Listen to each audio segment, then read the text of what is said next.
Jeddah, Saudi Arabia hosts May 25th Queen and King of the Ring, a PLE extravaganza. And in looking at previous Saudi Arabia PLEs, this looks to me to be the most pedestrian on paper. It's not exactly WrestleMania Showdown or the greatest Royal Rumble or whatever the previous Saudi Arabia incarnations were. You're not seeing a host of the stars from yesterday or yesteryear compete against the newer superstars. This actually looks like a PLE. It in very much mirrors the backlash from France in that it's not a lot of matches and they've given each match time to build with some significance. So let's get into it. For the Intercontinental Championship, Sami Zayn defends the title against Chad Gable and Bronson Reed. Chad Gable, the original son of Kurt Angle, something that I always felt the role belonged to him. I mean, he looked similar in visage, and as he's gotten older and more seasoned and more comfortable on the mic, he exudes a very similar quality to Kurt Angle, in my opinion. They're both well traveled in the Olympic wrestling scene. A Gable collegiate wrestling champion. I just always felt like it should have belonged to him. Not taking anything away from Jason Jordan, I thought it was interesting to go that route. It's it's just funny to me that I always felt like Chad Gable fit it more. Now, getting into the match, they've done an interesting. I think they've done a great job. It's very interesting to build two top challengers that are not fan favorites against the fan favorite in Sami Zayn. And Chad Gable was a fan favorite. We're watching him slowly turn into a smarmy, smirky, smug, cocky heel. Seems to be the writing on the wall is that Ivy Nile will join him and the Creed brothers in a new Team Alpha, which will leave Otis, Maxine Dupree, and perhaps two other people to join to go against the Bullies.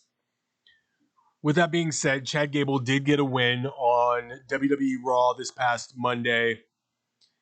So factoring that into the equation here and considering that we are in Saudi Arabia, I myself am going to have to go with Sami Zayn to retain here, probably from some act of interference from Otis that backfires that will either lead to Otis finally standing up to Chad Gable or Chad Gable pushing Otis further over the top. And I would like to see Otis show signs but not turn on Chad Gable and give it just a little bit more time because when it happens in the right setting, it's going to blow the roof off the arena.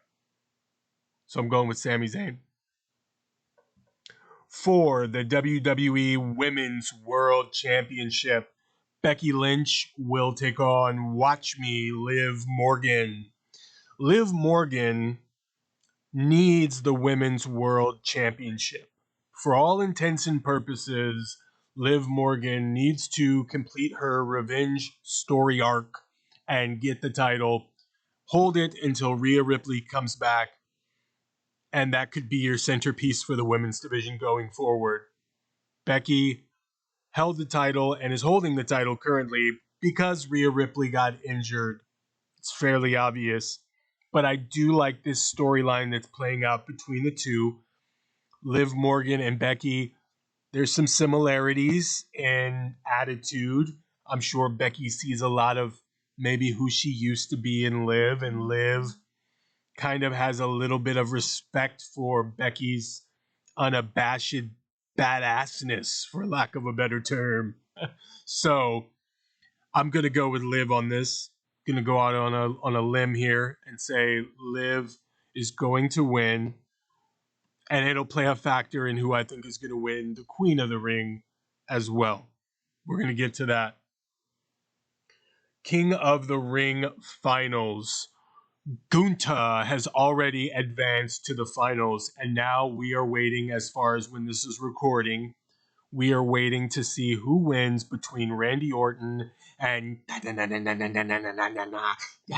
Tama Tonga.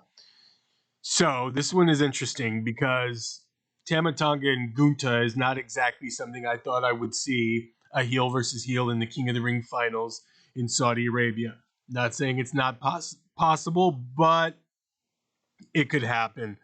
So because we're in a situation now where Triple H has come out and said that the winners of the Queen and King of the Ring tournaments will wrestle for the world champion of their respective brands at SummerSlam, this takes a huge change in my trajectory. Now, it could go either way. This is going to be a cliffhanger because you have Gunther and you have, in my opinion, it's going to be Randy Orton for a marquee match. I mean, it could go either way. Cody Rhodes and Gunther would be a stellar marquee match for SummerSlam. Or even Damian Priest and Gunther. Or Drew McIntyre and Gunther. Cody Rhodes and Randy Orton, in my opinion, something I've been wanting to see since Cody's been trying to finish the story. And I personally feel like that is the bigger matchup out of the options that were given. So because of that, fantasy booking a little bit here, I'm going to go with Randy Orton to be the king. King Viper has a super ring to it. In Saudi Arabia, having Randy Orton win, it'll be good. It wouldn't be the end of the world if Gunther lost. I think it would actually be okay because at WrestleMania, he lost a key Intercontinental title match. He climbed back up the ranks to get to the finals of the King of the Ring. He lost to a veteran in Randy Orton, who's on fire right now. And then he can build himself back up to being vicious going into SummerSlam. So I'm going to go with Randy Orton. That's my prediction on that one. It's a long shot because Gunther, he deserves to be the king. But for my fantasy booking, I'm going to go with Randy Orton. In the finals of the Queen of the Ring, Lyra Valkyria is moving on based on her match in WWE Raw this past Monday to wrestle either Bianca Belair or Nia Jax. And giving the math here, Nia has beaten Bianca Belair. I apologize. And given the go-home math here, Nia Jax has beaten Jade Cargill by DQ. Now she has an opportunity to beat Bianca Belair. And I want to imagine that they're going to try to make the tag team of Jade Cargill and Bianca Belair look strong going into as their tag team women's championship reign continues. However, Nia Jax against Lyra Valkyria makes a whole lot more sense, and I don't know how they get there, but I just don't see them going with Bianca Belair against Lyra Valkyria, especially considering there is a certain rumor about Bianca Belair that is floating around the internet, and whether that is true or not, if she is expecting, then I don't see her traveling to Saudi Arabia in the Queen of the Ring finals. So for those reasons alone, I am going to go with Nia and Lyra Valkyria. And from there, oh man, Queen Jax would work so well. And I could totally see her wrestling Bayley for the women's championship at SummerSlam. And it would be a great match.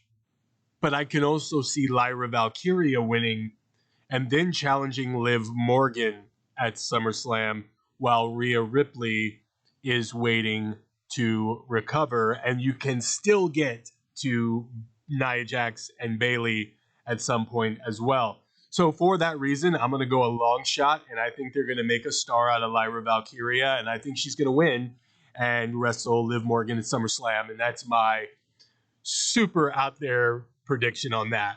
But we'll see how that goes. And for the undisputed WWE Championship, Cody Rhodes wrestles United States Champion Logan Paul. This is the match that everybody in Saudi Arabia is clamoring for.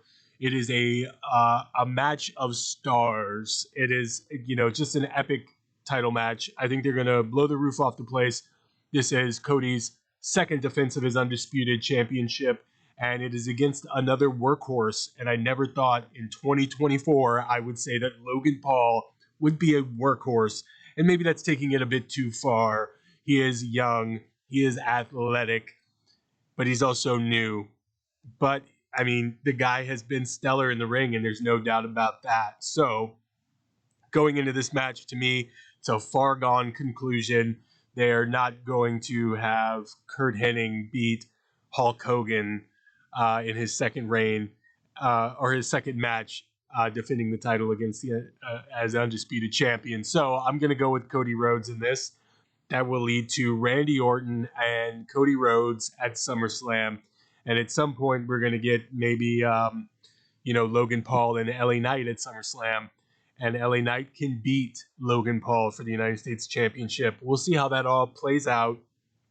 This is another short lineup, 5 matches, all got meaning to it. And I like that. I like the way that they're doing this. I think that they could add more matches to their bigger events. So this to me reminds me of WWE's, or at the time WWF In Your House, where it was like a 2.5 hour, 2 hour pay-per-view, 5 matches in and out, really quick.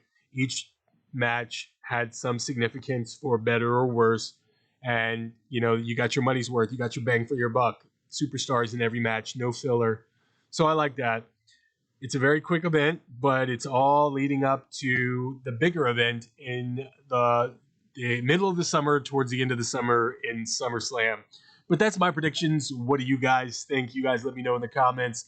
Thank you all for my current subscribers and my new subscribers. Welcome to the Portal of Pro Wrestling, the wrestling community safe space. This is Rob, the Wrestling Old Head, and I'm letting you all know, stay tuned for more. See you soon.